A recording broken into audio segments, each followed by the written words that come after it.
Welcome to the Living Second Nature podcast. My name is Shodi Morris. Super excited that you're joining in and taking a listen. And I'm really excited too about my first guest that we have today. Our topic is going to be on probably a little of everything, but mostly centered around the brain and how the brain works. And the brain is kind of our computer, the kind of rules and dictates how life unfolds. And I just kind of love like January 1, fresh new beginnings, and kind of like I'm a type A geek like that. So super excited to have and introduce Gayle O'Meara Nielsen. She has come to join us today from Westby, Wisconsin. Gayle has a lot of amazing credentials, but she's humble. She probably won't want to talk too much about them. Gayle is a hypnotist. She is also a Reiki master. She is a certified energetics practitioner, a lifelong martial artist, and she also has a degree in electromechanical technology and also visual communications. And I'm sure there's much more as well, but here we are. Welcome, Gayle. Thank you for joining today. Thank you for that wonderful intro, Shodi. I'm really honored to be here as your first guest. Awesome. Thank you. So Gayle and I met, I don't know, somewhere between 4 and 5 years ago.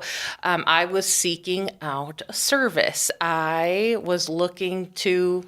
had a couple hang-ups on some things that I knew, like, they were just kind of stuck, and they were ruling me and ruling my emotions. And so that's how I found her, and our paths connected, and our 1 hour session the first time turned into like 3 hours, and I saw her again a year or two later, and it was another 3 or 4 hours. And super amazing lady, very knowledgeable in so many different areas, and I just would love to share all of that with you. So first of all,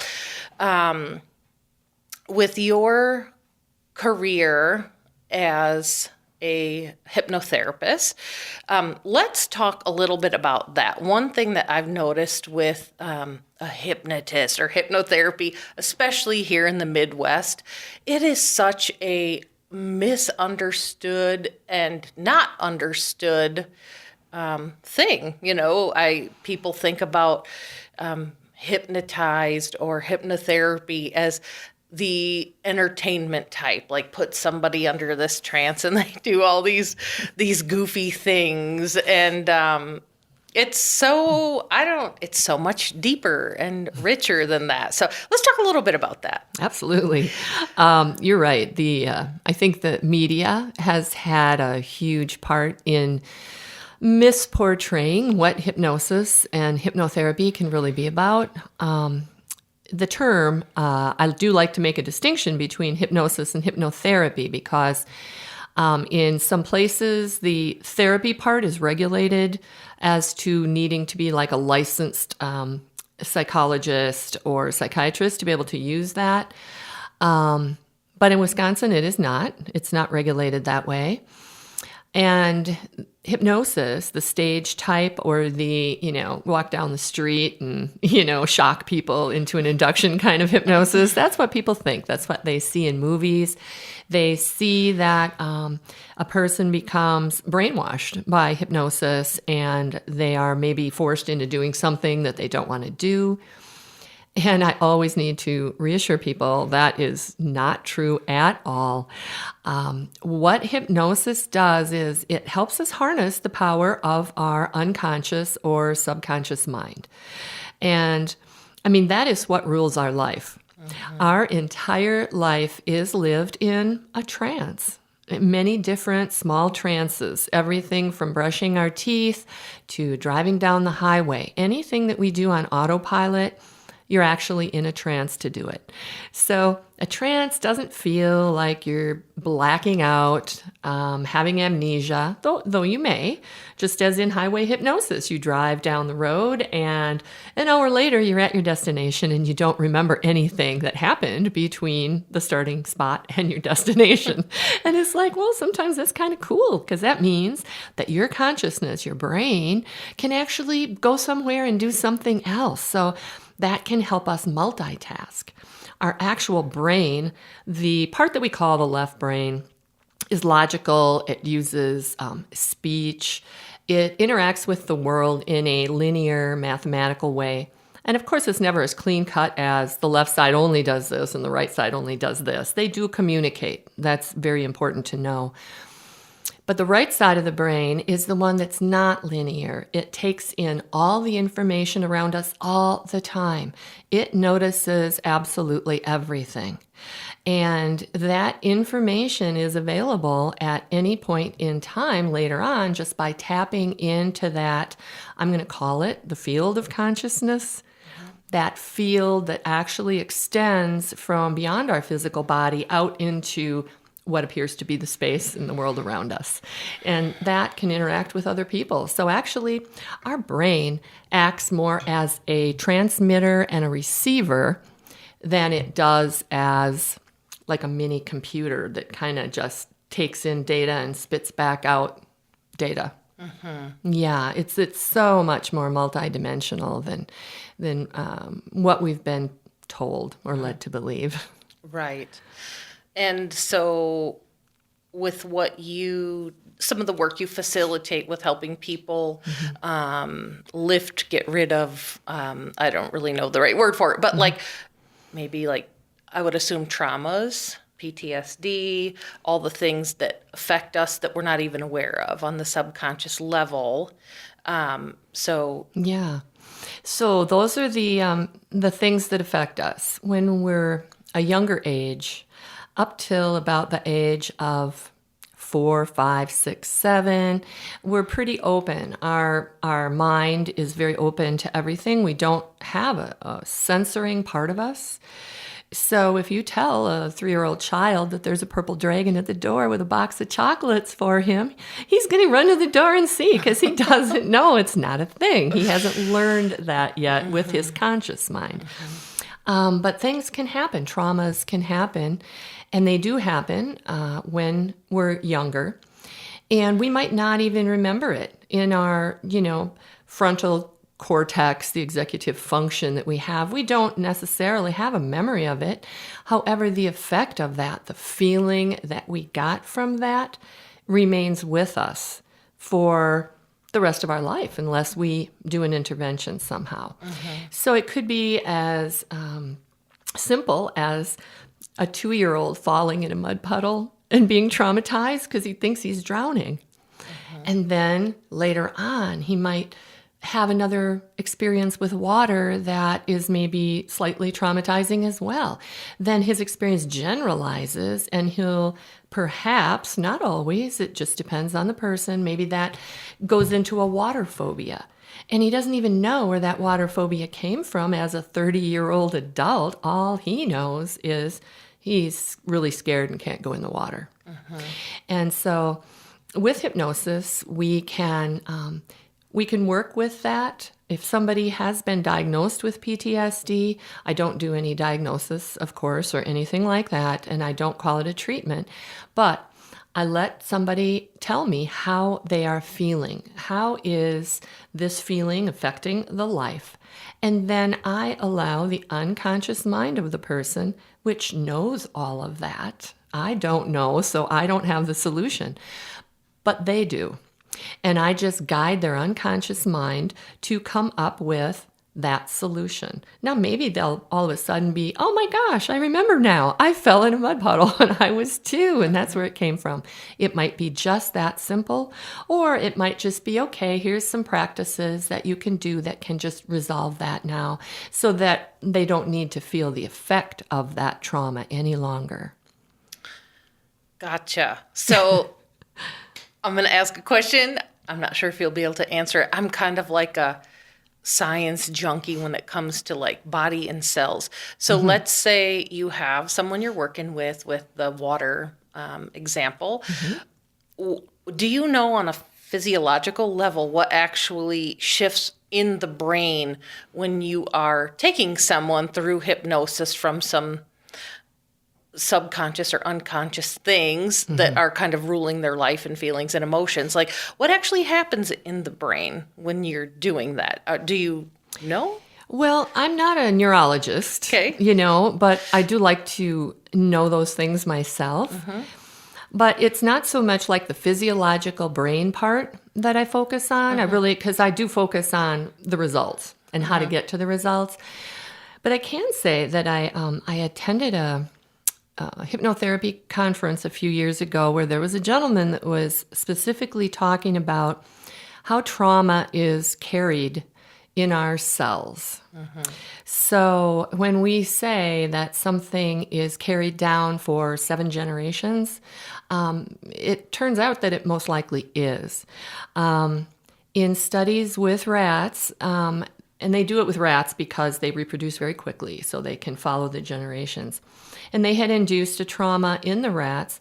And what they found is, and it has to do with something called a methylation molecule, but that trauma is actually cellularly passed down and it's not in the DNA, but it's an attachment that a molecule attaches to the DNA and also gets passed down to the offspring, so that the offspring actually has the same type of trauma as their parent did. And so what he likened it to was, having a piece of paper that had a ring of a coffee cup on it from where it leaked and so you've got that coffee ring on the piece of paper, and that's the original trauma. If you put that piece of paper on a copy machine, you can copy, that trauma will come out again, but it maybe won't be as defined or as dark a ring. So, by multiple copyings, that will work itself out. The problem being those traumas are again perpetuated. So if that environment is perpetuating that same type of trauma, then that's going to reinitiate it and continue that process. So we do say that there's Hebb's law, and it's called neurons that fire together, wire together. Yes. Yeah, and basically that has to do with like creating habits and new patterns of behavior. So the more we do something, the more we will do something. It just becomes a natural behavior. It's just all those neurons that are growing and they're wiring together. And then every night when we sleep, the old neurons that we don't need anymore get pruned away, and the new ones continue to get reinforced. So that's how hypnosis can be used to create new habits and behaviors. And the repetition is also a very important thing in maintaining that behavior.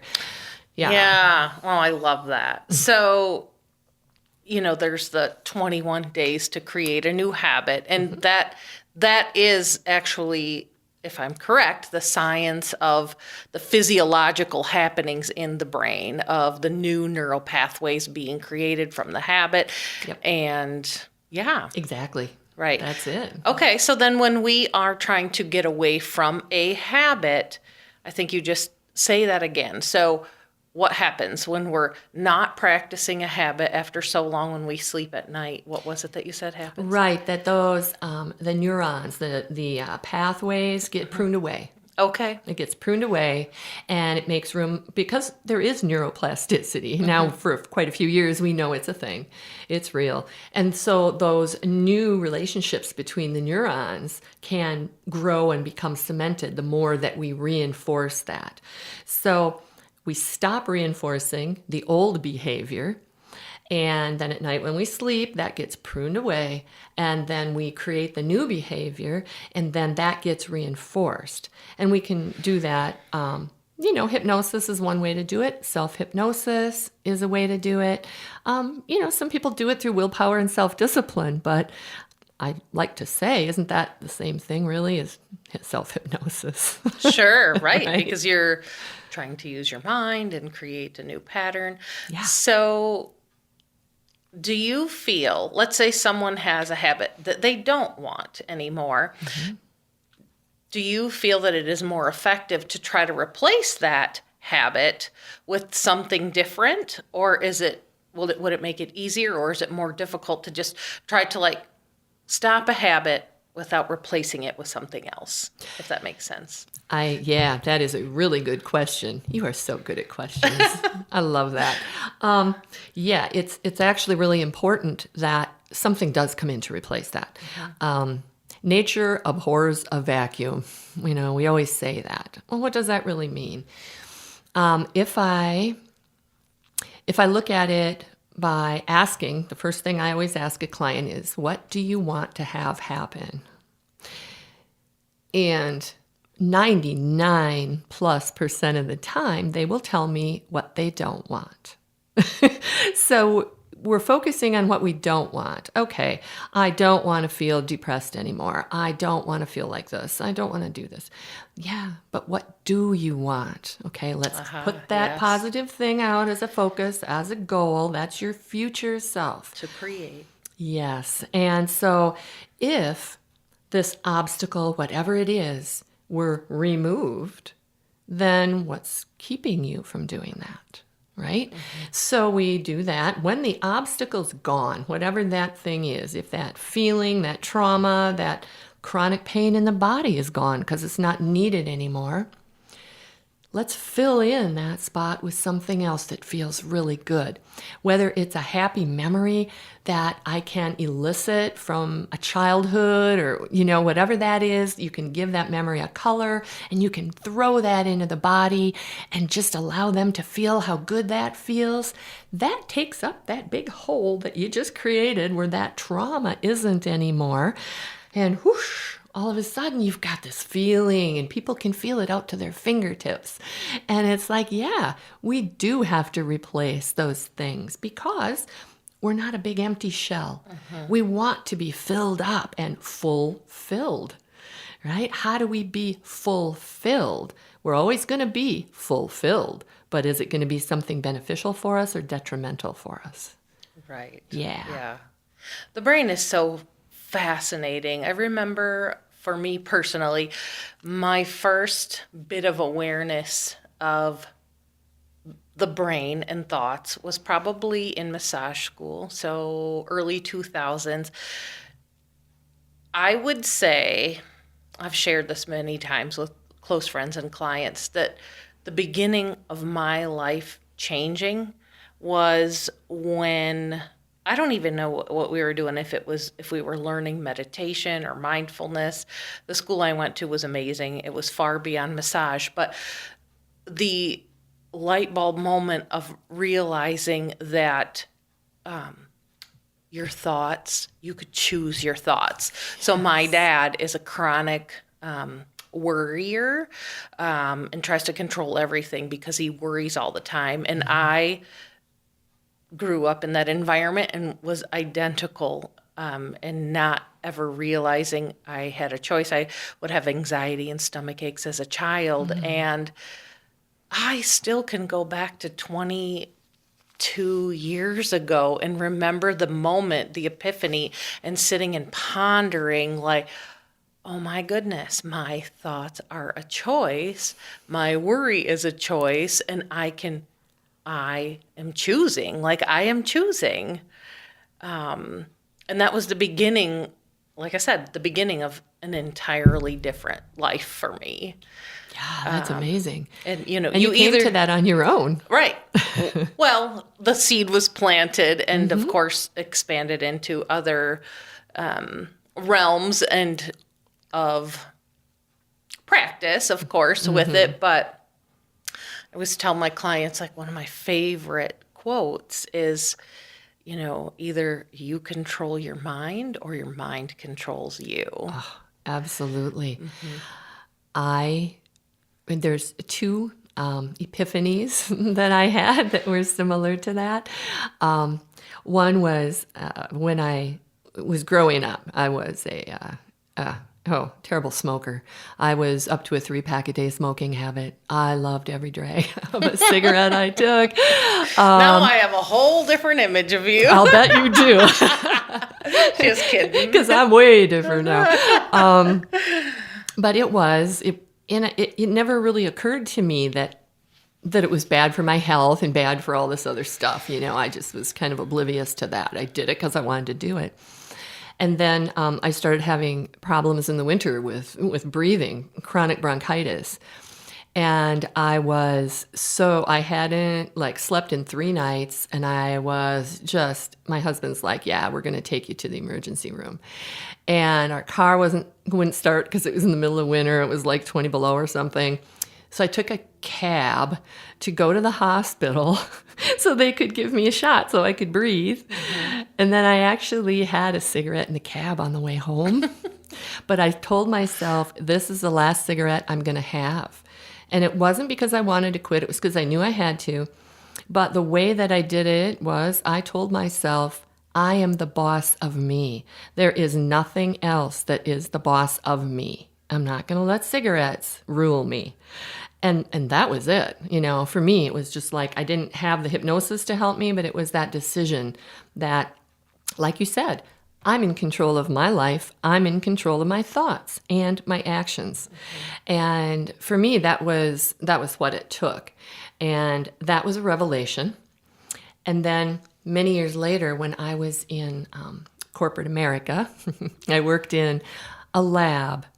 And I remember we were going through ISO audits, and I went and got trained to be an ISO 9000 auditor, and it was like, what? The power of observing what's happening and writing things down gives me a sense of what I say creates my reality. What I am saying and doing is making what's happening right around me right now. And that feeling was so powerful. I am like, oh my gosh, information is power. And so for me, that was a point, kind of like what you said, that just kind of flowed into the rest of my life from there. And it was changing for me. Mm-hmm. Yeah. Powerful. Those pivotal moments that we remember for decades later. Yeah.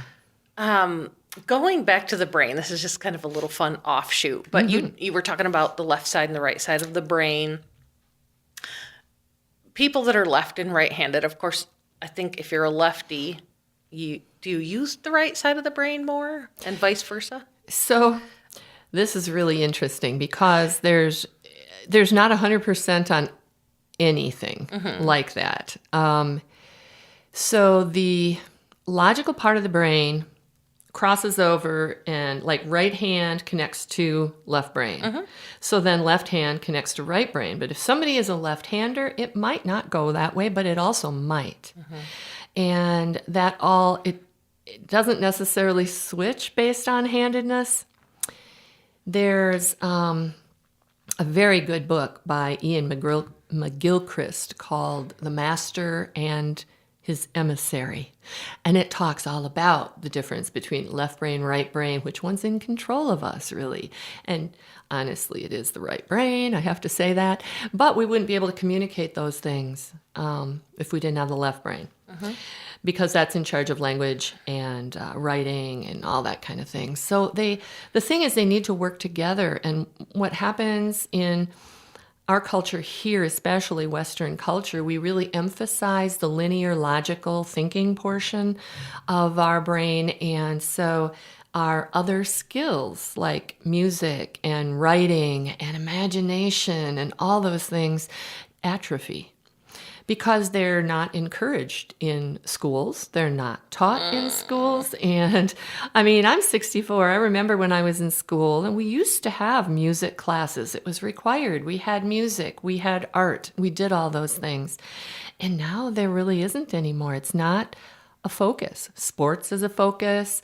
Academics are a focus. Everything that uses the left part of the brain. So we really aren't encouraged to use the right side anymore. And when we do, we have a tendency not to fit in with the rest of the culture that we see on TV and in the movies and things. For me personally, many of my most favorite experiences are through the right brain. Yeah, Yes. the right brain. Yes, the creativity. Like I have a little 5-year-old, and a lot of times if I've had a long day and need a break, some of my favorite things are to sit and color with her. yes. And over the weekend we got out paints and we painted, and just that creative flow, and even who cares what it looks like. It just, I don't know, I really feel the power of the things in the right brain, and they're grounding. Like they ground me. And it's about the process. Like you said, it's not the finished product. It doesn't matter what you end up with. It is just being absorbed in the process of creating. That's all. So simple. And you get lost, and then you don't sense time anymore. You're so fully absorbed into that. It is just such an awesome experience. I love it too. So that is activating the right side of the brain. Oh, absolutely. Oh, yeah. Colors and music and shapes. It's all, there's no words.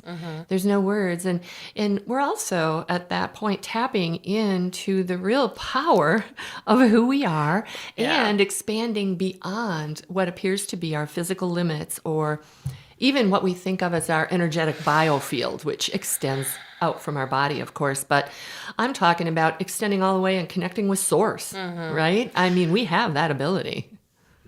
So, yes, I didn't want to interrupt, and I'm like holding back all this excitement because it's like, that's exactly what I feel when I engage in anything that, you're categorizing or saying is right brain, is the feeling that comes to me from any of those activities is the flow. Like all of those things, literally, like you don't have to think about them. You can just be.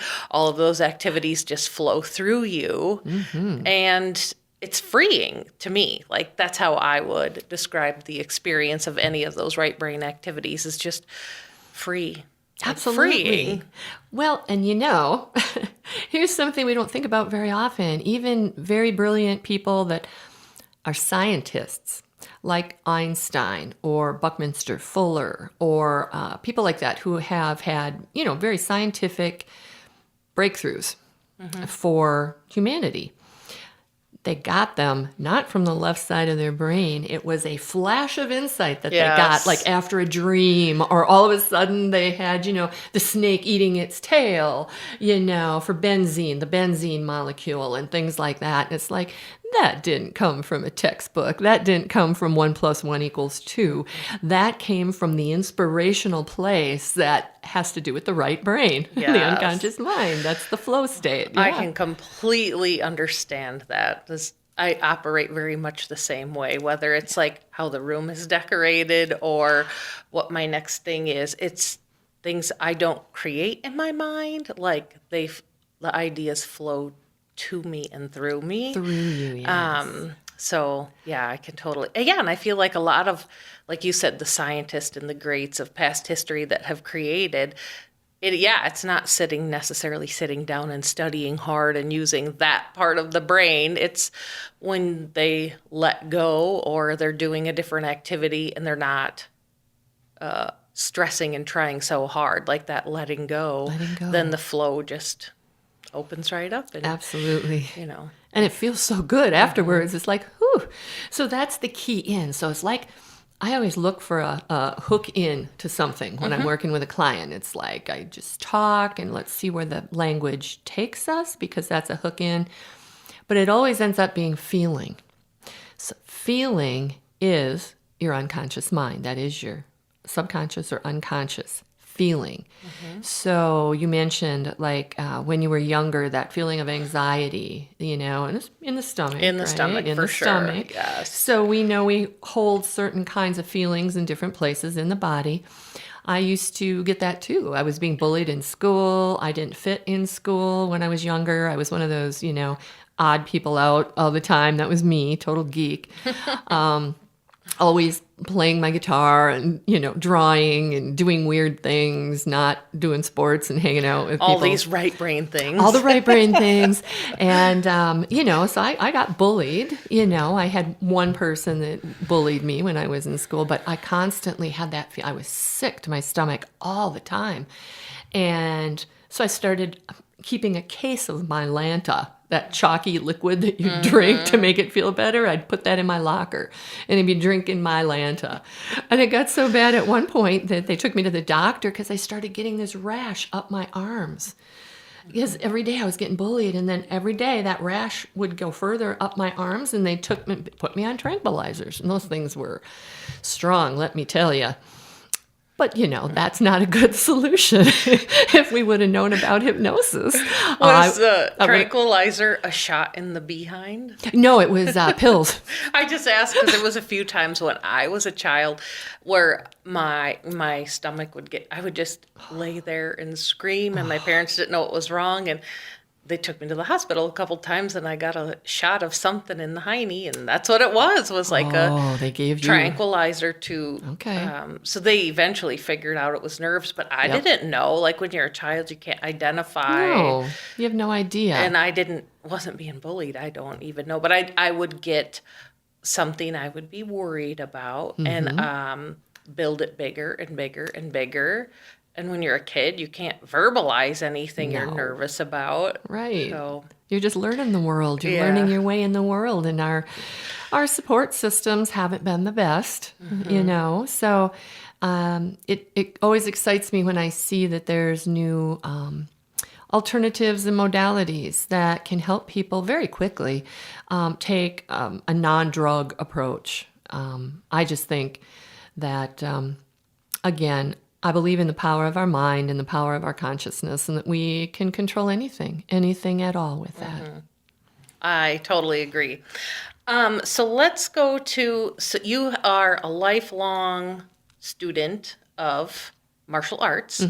So do you still practice martial arts? The only martial art that I would say I practice right now is like Qigong.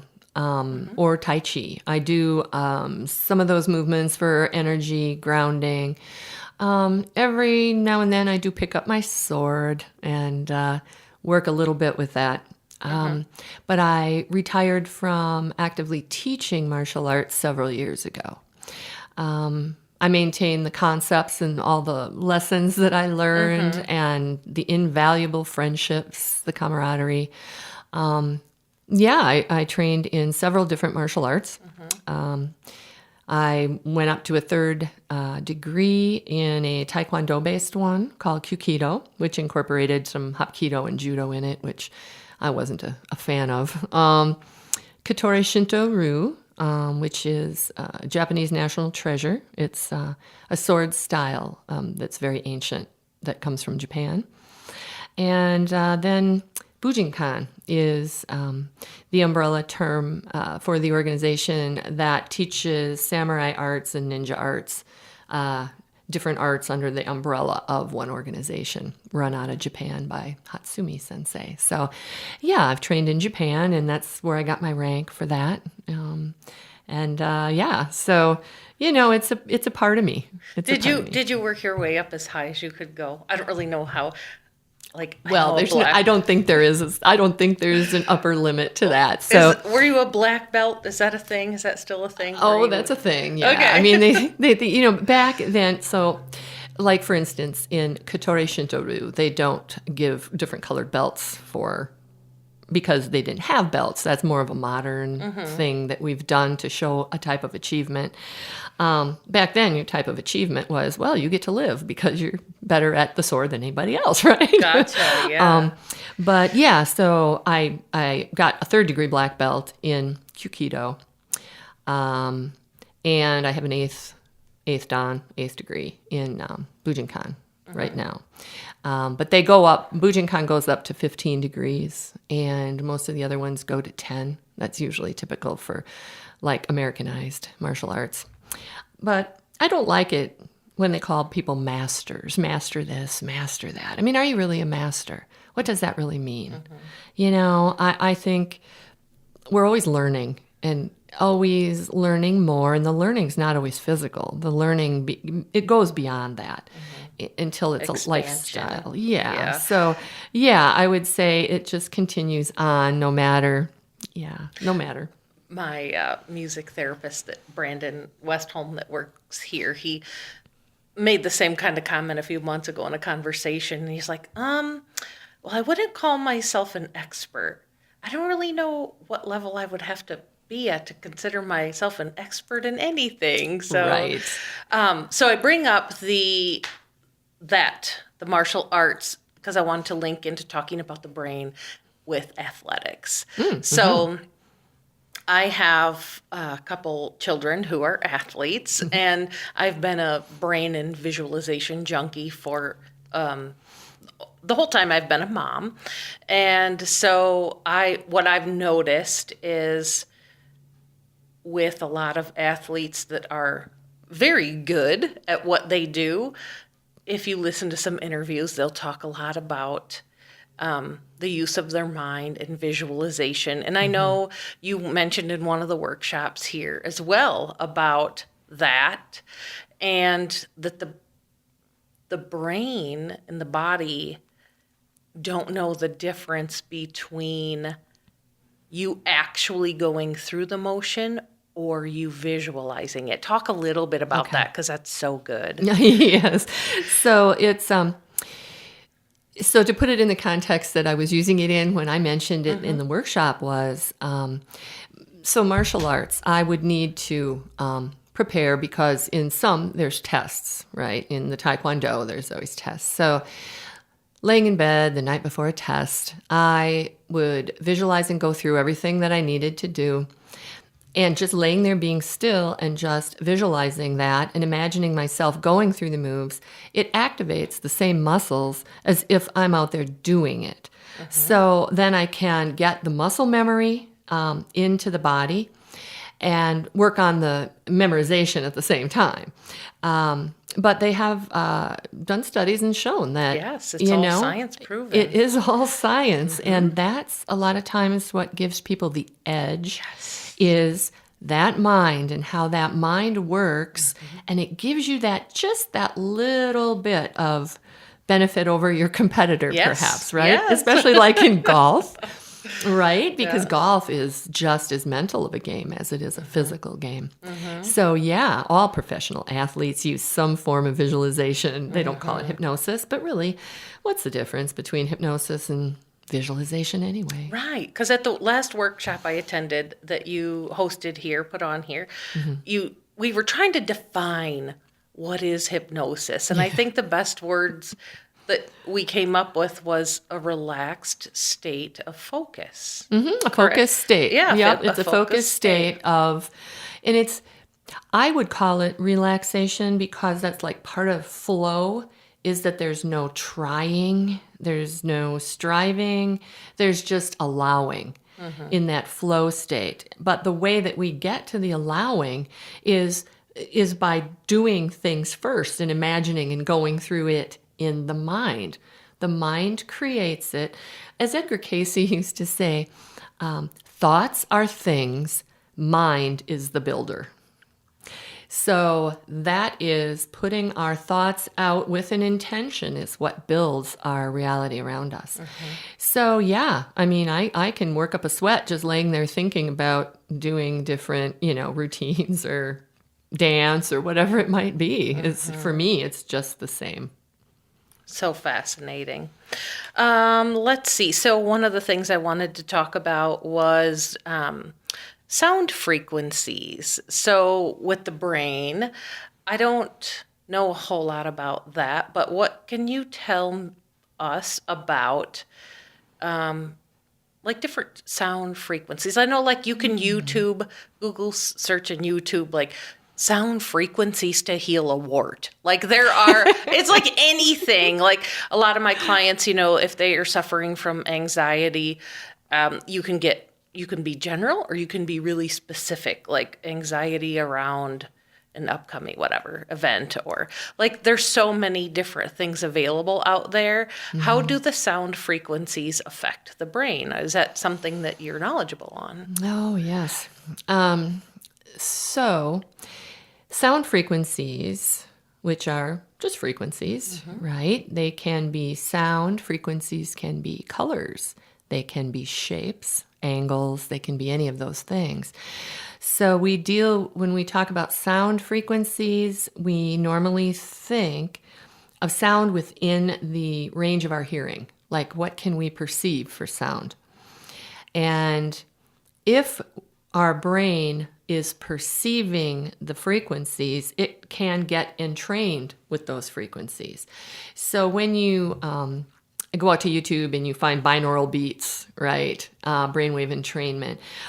What they're doing is they're usually playing music or something, but they're putting an undertone of a beat that is a frequency. Usually the frequency that they're aiming for is one that your brain would normally go into anyway. So for instance, if I want to go into what we call the alpha brainwave state, is a state of relaxation. That can be a meditative state, or can be an alpha when you're in hypnosis. What you would do is play one frequency in one ear and the other frequency in the other ear, and your brain interprets the difference between those two frequencies as a new frequency, because those brainwave frequencies are so low that it wouldn't pick them up. So when I do hypnosis recordings, I usually do put binaural beats, brainwave entrainment behind it. And usually it's going to be like an alpha. I can tune it to whatever I want. However, we're being impacted by frequencies around us all the time. There's electromagnetic frequencies that surround us all the time. The lights affect us. Everything affects us. The color of the room is beaming a frequency at us. And that is having an effect on our brain. Even if we can't consciously perceive that, it's affecting us. And it's not just affecting the brain, it's affecting every cell and function in our body is responding to that. So yes, with things like radionics, and there's different frequency machines out there, like Wilhelm Reich had his frequency machines that, quote, cured cancer. Yes, you can beam a frequency at something and it can cause harm or it can be beneficial. And so many are outside the range of our perception that we don't even know that they're there. We can see colors, but there are color spectrums out there that our eyes aren't perceiving. It goes on into infinity on that end up to this end. It's like, imagine a keyboard, a piano keyboard, and those sounds are in octaves. They're arranged in octaves. And those octaves continue on past that highest note on the keyboard, and they go past that lowest note. They're still frequencies, and they still are new octaves, different octaves.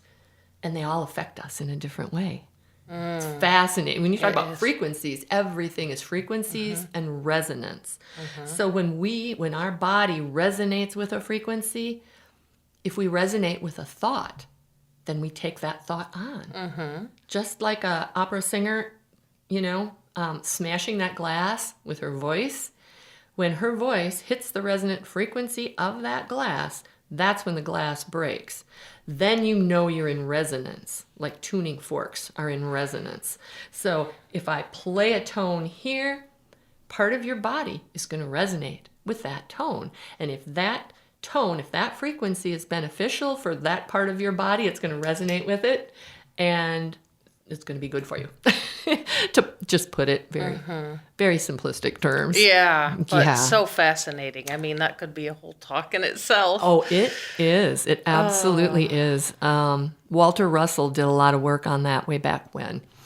He's got a lot of literature out there that shows it's the nature of our reality. And of course, Tesla did too, when he said everything is frequency, vibration, resonance. Yeah. Well, thank you so much for joining me today. If any of our listeners want to somehow work with you, be in contact with you, what is the best way for someone to be able to work with you? Sure. They can go to zeropointhypnosis.com. And the zero is spelled out ZERO, zeropointhypnosis.com. And I have a contact form there. Or they can just email me, Gayle, Gayle, at zeropointhypnosis.com. Awesome. And thank you so much, Shodi. This has been so fun. Okay, great. Thank you.